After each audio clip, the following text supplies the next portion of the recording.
Thank you very much, Jake. Thanks for the introduction, and thank you everyone for coming. Special thanks to Texas Slim and the Beef Initiative for providing what I think is a very powerful grassroots and community upswell that is encouraging people to eat regeneratively raised beef. And as you'll find in my talk, I think is critical for improving the general health and the metabolic health of everyone in our society. So the title of my talk is Animal Fats and Seed Oils, the Good, the Bad, and the Ugly. A bit about myself, I've just recently moved to Albury, and the reason I've moved here is to work under Dr. Szabo, who is what I believe one of Australia's top lifestyle medicine doctors, who's doing awesome work reversing people's diabetes and metabolic disease. And I'm also a host of a podcast, and I'm talking to regenerative farmers like Jake Wolke and to lifestyle-based doctors about metabolic health and basically the root causes of why people are getting sick.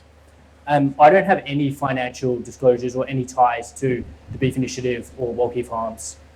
So I want to tell you all a story today, and that story is about how we went from a society of thin and metabolically healthy people to what we see commonly now on the beaches. And that's people who are quite unwell and quite overweight and suffering all the consequences of poor metabolic health. The thinking about the dietary causes of why we're here, it's actually quite simple. And there's a couple of key ingredients: refined wheat, refined sugar, high fructose corn syrup for those who live in the US, sugar sweetened beverages, and refined seed oils. And look, I could end the talk here and to tell you all, we'll just stop eating these foods and you'll improve your metabolic health. But really, there's one particular thing that I want to focus on, and that is the refined seed and vegetable oils, because of their harm and because the implications of their introduction into the food supply, which involved removing animal fat. So I've got some really interesting points that I want to share with you all, and that is some evidence of humans' evolved need for animal fat particularly. And I want to explain then about how introducing seed oils has been so catastrophic for everyone's health. And finally, how regenerative farming, particularly what Jake's doing with regard to grass-fed and grass-finished beef, is a potential solution. So I want to start by drawing your attention to this paper, and it is one of the most interesting and powerful papers because it ties together a heap of fascinating research that points to humans as having a highly evolved need for animal meat. One of the most interesting pieces of objective data that it uses is what's called stable isotope analysis. Now that's a really fancy word and a really fancy way of describing a scientific way to establish the position on the food chain of different animals. And when we test remnants of animal products like bones, like collagen, we can detect the amount of stable isotope in that sample and decide how high or low on a food chain or trophic level each animal is. And what this paper basically ties together, along with a whole heap of evidence, is that Homo erectus, which is our precursor, our evolved precursor, was morphologically and behaviorally adapted to carnivory, was a social hunter of megafauna, and would have been a hypercarnivore with some 70% of the diet derived from animals. All that to say is that there is, not too far in our evolutionary past, a very, very deep evolved need for animal food, animal meat, and animal fat. They go on to say, later in the Paleolithic period, there was a decline in the position of humans on the food chain, indicating more plant consumption. And this was thought to be as a consequence of the decline of our ability or access to fat. And if you think about being an Aboriginal Australian in 10, 30, 40, 50,000 years ago, you'd be coming across megafauna like this, a giant wombat, and the amount of fat that would be stored on that carcass would be enormous. So what I want to think about next is what are some of the reasons, the physiological reasons why we're adapted to eating fat particularly. And I'll give you a bit of an overview, and I'm no gastroenterologist like Pran, but here's a simple explanation of what your digestive system looks like. And you have a stomach where all your food goes in, you have a liver and a gallbladder, you have bile that's being secreted, and you had a large intestine in the dark purple and a very big small intestine. And this is critical because the small intestine is the site for the absorption of fat, particularly, and carbohydrates. And the large intestine is more to do with fermentation of less digestible foodstuff. So when we look at the relative gut size of different primate species, we can see that there's specific sizing trade-offs that have occurred in humans. Particularly, we have small intestines that are much, much larger relative to other primates, and our colon size has shrunk. And basically, that has been an adaptation to a high-fat diet, where we can absorb fat as it's ingested, rather than needing to ferment it and ferment cellulose and all kinds of undigestible carbohydrates in a large bowel or in a colon, as certain other primates do. A lot of you here are ketogenic or doing a low-carb diet. What we know is that humans have a very easy predisposition to become ketogenic, meaning that it doesn't take a lot, especially when we're young and newborns and infants, to use and to flip from glucose into ketone metabolism.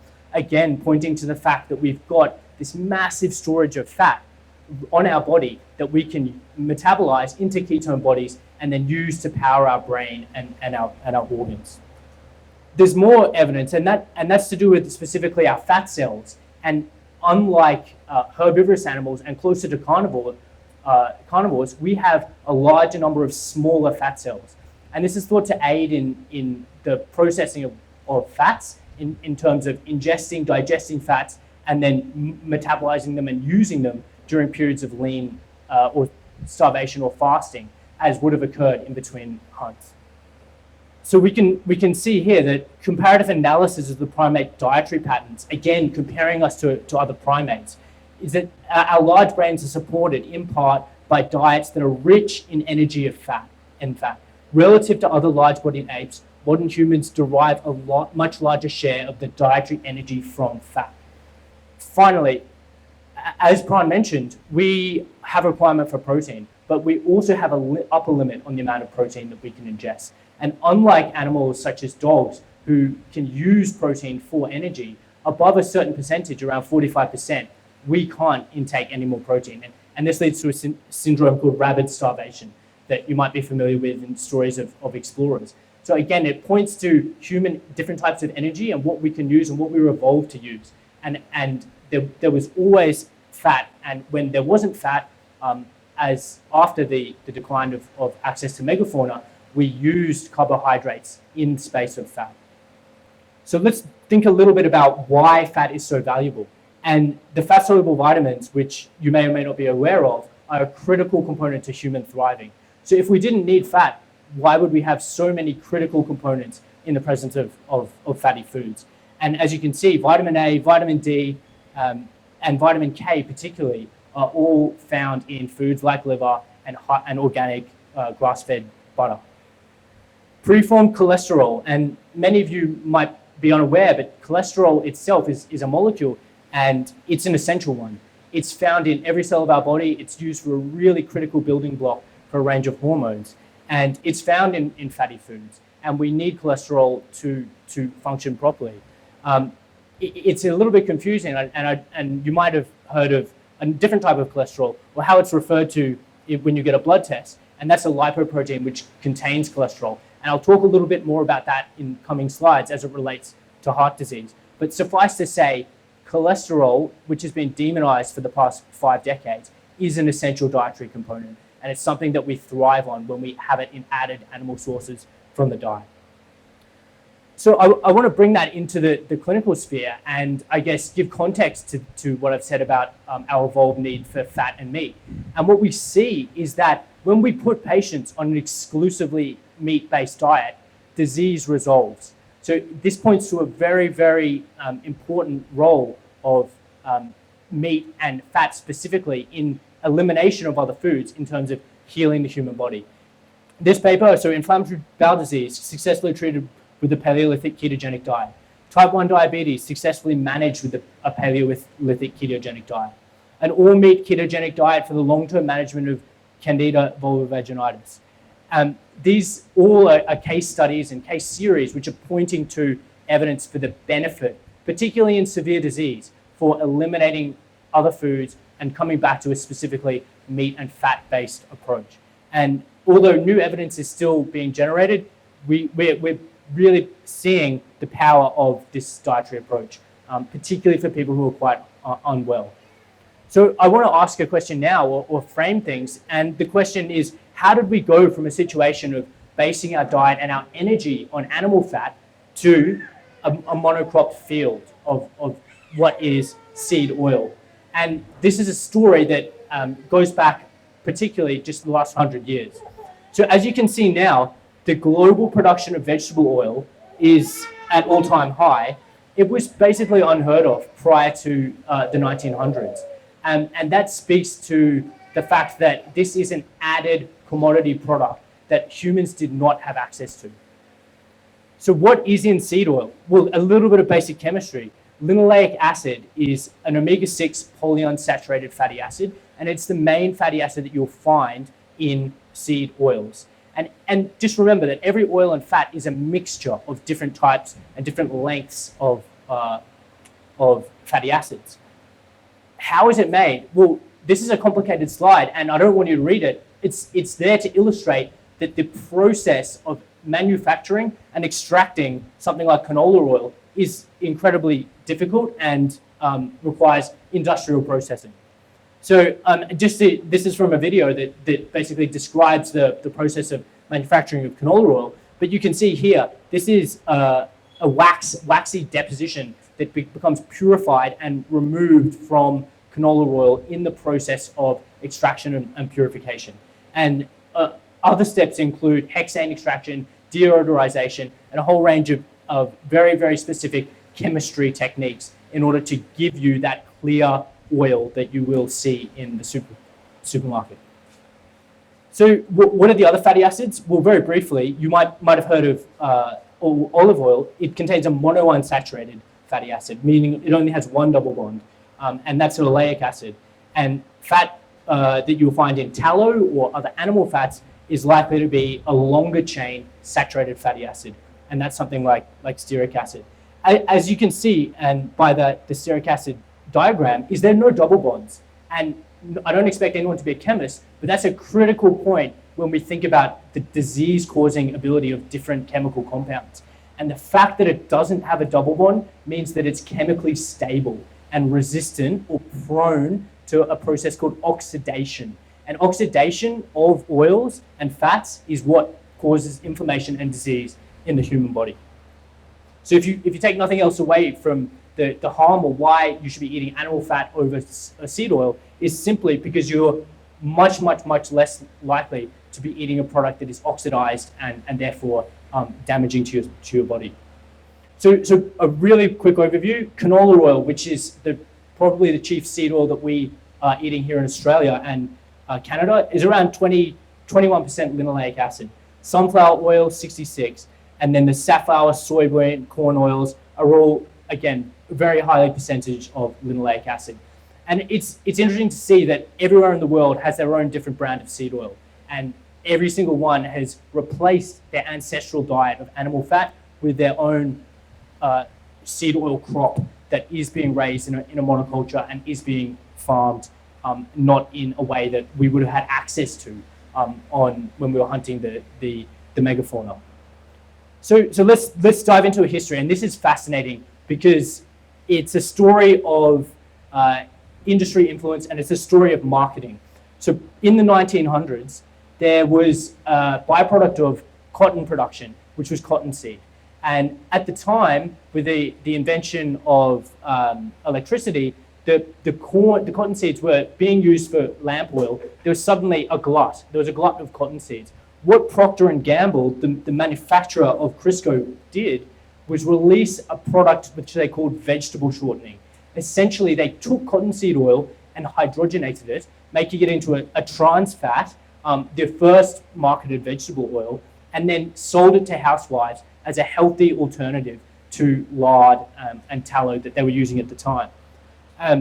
That was the beginning, but it wasn't the end. And after cottonseed oil, in the US particularly, corn oil and soy oil was also widely rolled out. But the point that I want you to understand is this food wasn't introduced because it was healthier. At no point was this a decision about health. This was a decision about profit, and this was a decision about offloading a product of an industrial waste product onto the population. This is a way of improving the bottom line of the Procter & Gamble company by repurposing industrial waste for human consumption. At that time, and in the aftermath of the introduction of seed oils, we can see that heart disease, which had almost been unheard of in the US prior to the 1900s, started to take off. It was in this setting of the rise of heart disease and what we know as ischemic heart disease or atherosclerotic heart disease, which is essentially blocked coronary arteries causing heart disease, that the US President Eisenhower had first of his series of heart attacks. Up until then, there'd been autopsies done of people with heart attacks, and they looked into the coronary arteries and they saw plaque, they saw blockage. And from that very macro look at the arteries, they assumed that it was fat blocking those arteries, just like fat would block a pipe. That was their initial unguided and uninformed hypothesis at the time. But that essentially what we found at the time would later inform the rest of practice. There was a man, and his name was Ansel Keys, and he developed or took this idea that saturated fat was causing heart disease, and he ran with it. And he was perhaps one of the most egotistical and megalomaniac characters in this whole story, because he wasn't a rigorous scientist. He was someone who had a hypothesis and ignored a whole heap of contrary and disagreeing evidence in order to further his agenda, which was to be the man who was to save America with his hypothesis of saturated fat and heart disease. And he's well known for releasing a study called the 7 Countries Study, and it was a piece of associational epidemiological observational research that was not in any way valid or sufficient to claim or to robustly suggest that saturated fat is causative in heart disease. So what happened? Well, what happened is the American Heart Association, they took the saturated fat hypothesis, the diet heart hypothesis, or the lipid hypothesis, and they made that into a dietary edict, which became dietary guidelines. And they said, which is, I guess, a recommendation that we're still dealing with in today's day and age, that we should be substituting polyunsaturated for saturated fats as a means of decreasing the risk of heart attacks and strokes. I want to make a point here, and if you remember, Crisco was manufactured by Procter & Gamble. Well, the American Heart Association in 1948 received funding from Procter & Gamble. So already we can see that there was conflict of interests from the very beginning. And do you think, or how can you see that the American Heart Association would be able to issue an unbiased edict or recommendation with such existing financial conflicts of interest? So that's a bit of an idea that this recommendation about substituting animal fat for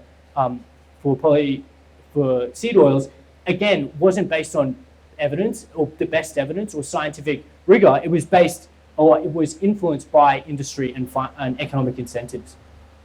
As I mentioned, 1977, this was enshrined in US government dietary guidelines, which then became the subsequent dietary guidelines that we are all national governments are following. So we can see that this is plotted in a graph, and this is the US. The increase in soy oil, soybean oil, coincided with the 1961 issuance from the American Heart Association. And what we can see here is that the most striking modification of the US food supply during the 20th century was greater than 1,000-fold increase in the estimated per capita consumption of soybean oil, from 0.6 to 7.3% of energy. And what does that mean? As I mentioned to you, it means we're having a heap of linoleic acid and plant-derived fatty acids that we hadn't had collectively prior to that point. So I want you to really appreciate, or I invite you to think about how this has been possibly one of the biggest changes in dietary patterns, where we've substituted animal fats for polyunsaturated oils. So how about we're thinking now about what about the evidence? What about the randomized controlled trials? And in medicine, we have the equality of evidence, and at the top is the randomized controlled trial. And what that enables us to do is take two groups of people and randomize one group to an intervention like seed oil, and keep another group eating the control, which would have been butter or saturated fat. And what we have is 3 studies: the Sydney Diet Heart, the Minnesota Coronary Experiment, and the Women's Health Initiative, which all were poised to be definitive indicators of whether lowering cholesterol with polyunsaturated seed oils improved heart disease and improved our risk of dying. And the answer was so revealing that it was actually buried. And in the first 2 cases, the Sydney Diet Heart Study and the Minnesota Coronary Experiment, the true results were actually hidden in a basement for several decades and had to be reanalyzed by a researcher, by Christopher Ramsden, in the mid-2000s, because the initial published results were simply put in the bottom drawer because they didn't fit the narrative that saturated fat was actually beneficial.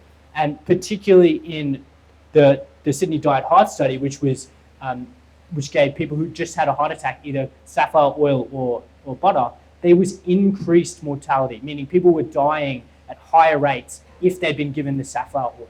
So again, that was flying in the face of all the work of Ansel Keys. It was flying in the face of the American Heart Association's statement. And it was actually evidence that this experiment with seed oils and with polyunsaturated oils was killing people.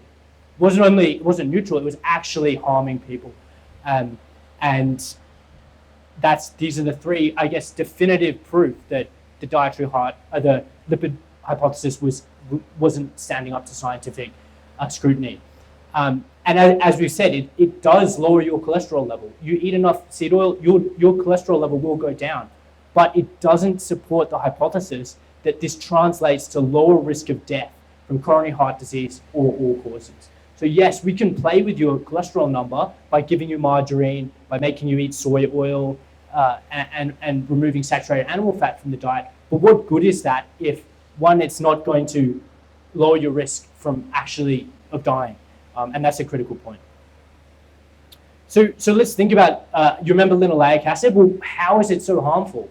And this is a key point that not a lot of people understand, but it is the breakdown products of linoleic acid that are so toxic. And what we can see is that because linoleic acid has those double bonds and it's so prone to oxidation, that it readily breaks down into compounds like 4-hydroxynonenal and 9-HODE, as well as numerous other toxic lipid peroxidation products. And this is basically an emerging field about how exactly these numerous compounds are harming our health. But basically we know that say, for example, for HNE, it will drive your brain's reward centers, called the endocannabinoid system, to overeat.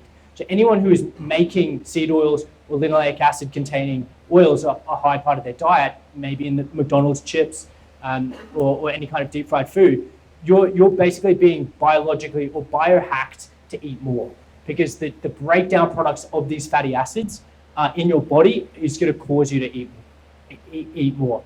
And it's another whole topic to talk about exactly how these are causing metabolic disease. But suffice to say, the key point as it relates to heart disease is that it is oxidizing your LDL cholesterol. And in terms of what that means is that when you have a raised cholesterol level, if you visit your doctor, yes, the level of cholesterol is less important than the type of cholesterol. And if this particle, the LDL cholesterol, which is basically a bus that carries around fat and other kind of important fat-soluble components, if that's oxidized by linoleic acid and by seed oils, then you have a critical contributor to heart disease. And this is known as the oxidized linoleic acid hypothesis.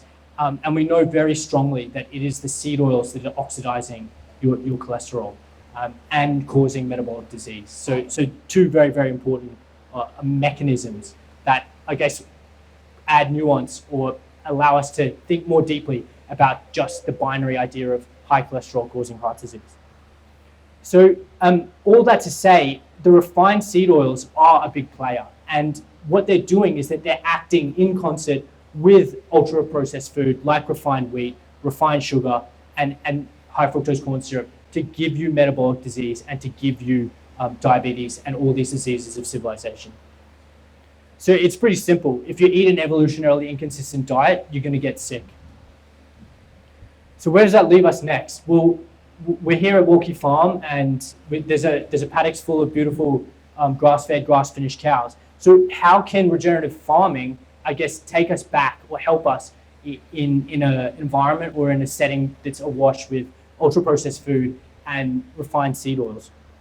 So these animals, and particularly grass-fed, grass-finished beef, are a very high-quality source of both micro and macronutrients. So everything I talked about in terms of fat-soluble vitamins, in terms of preformed cholesterol, all these type of important nutrients you will find in animal foods.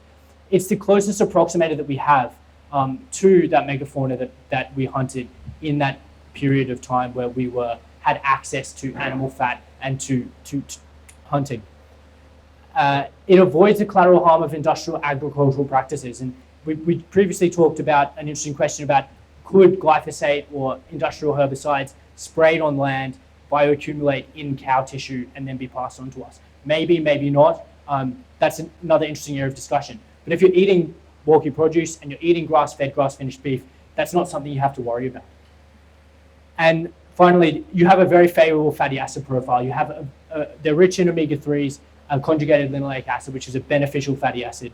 So these are all reasons to eat grass-fed, grass-finished beef. So to end, I want you to think about some takeaway points and basically embrace animal fat as the basis of the diet. Think about why you were told to eat a low-fat diet. Think about why you were told to eat polyunsaturated oils and the seed oils, and understand that recommendation wasn't based in good science. Foods like beef tallow, foods that contain fats like liver, bone marrow, these are all highly nutrient-dense foods that allow you to thrive, and they're evolutionary consistent. Remove seed oils, remove added sources of linoleic acid from your diet. As I mentioned, they're evolutionarily inconsistent, and your health will improve when you get these oil sources out of your diet. And all refined foods for that matter. As Jake likes to say, if your grandmother couldn't cook it, don't eat it. So it's very simple. Get your hands on some grass-fed beef if you can, and you can take steps to identify your own metabolic disease and metabolic dysfunction. And simple waste measurement is, I guess, the starting step. So I invite you to think about everything you can do, because as Texas Slim said, I mean, everything that happened in the 1900s with the Ansel keys, with the imposition of these seed oils, that's in the past. And this is a legacy that a lot of people are dealing with, but it's not something that you have to deal with. So opt in to nutrient-dense animal fats, discard or let go of the incorrect and the science that isn't serving or isn't supportive of what seems to be the appropriate thing to do. So that's, I guess, where I'm well finished, and happy to take any questions. So thank you.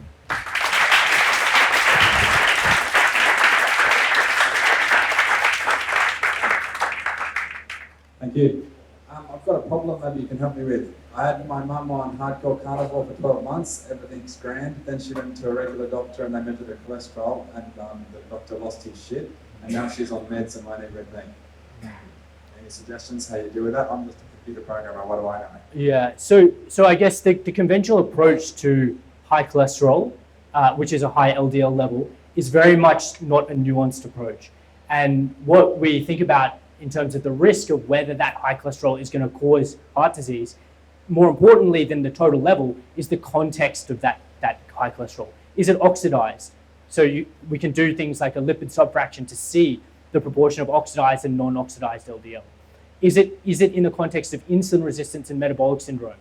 And there's evidence that if there's a high cholesterol, but you don't have insulin resistance, so you have low triglycerides and high HDL, that it's not a risk factor for developing heart disease. So I guess what I would encourage your mom and maybe other clinicians listening is that it has to be taken in the context, and treating a number is not doing our patients any good.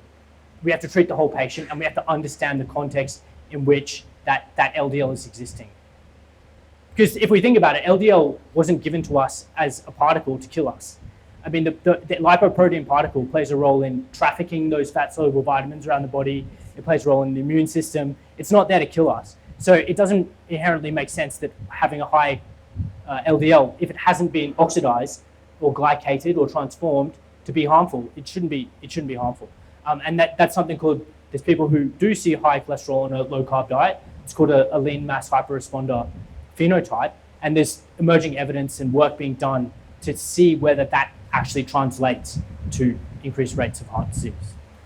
Yeah. So the short answer is maybe see a doctor who can give your mum a more nuanced approach to a lipid panel. Hi. So maybe I missed it in your presentation, but how do you rate olive oil? Yeah, so olive oil is monounsaturated. So it's my preference in that I wouldn't heat any type of anything other than a saturated fat. So some people like olive oil and people drizzle it on salad, that's fine. But in my mind, if it's got a double bond in it, as olive oil does, there is still potential for oxidation and transformation, especially under heat. Okay. And there's some interesting points that culturally in the Mediterranean, where olive oil came from, it was seen as a second-rate oil. I mean, it was used for making soap. Animal fat was still prized, even in the Mediterranean, in terms of cooking and consumption.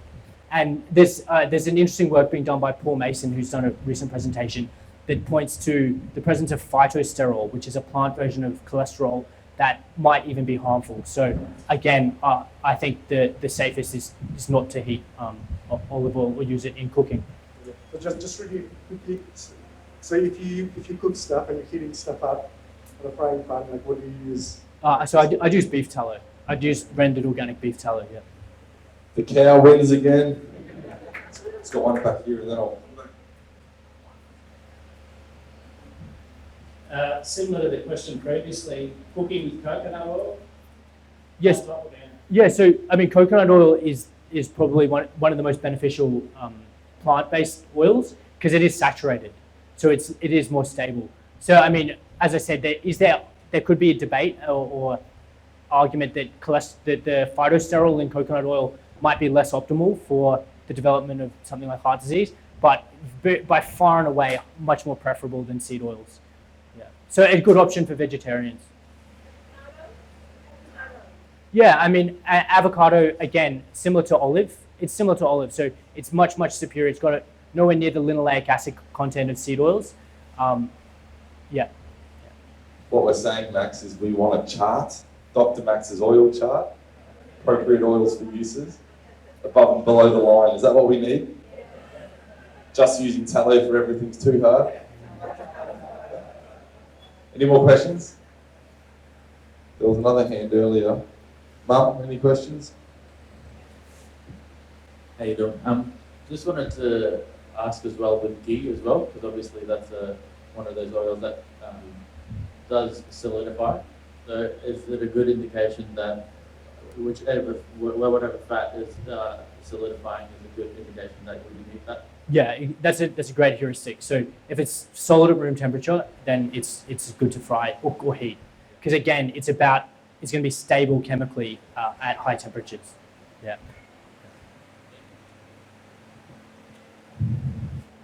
All good. Thanks very much, Dr. Max. Yeah, thank you.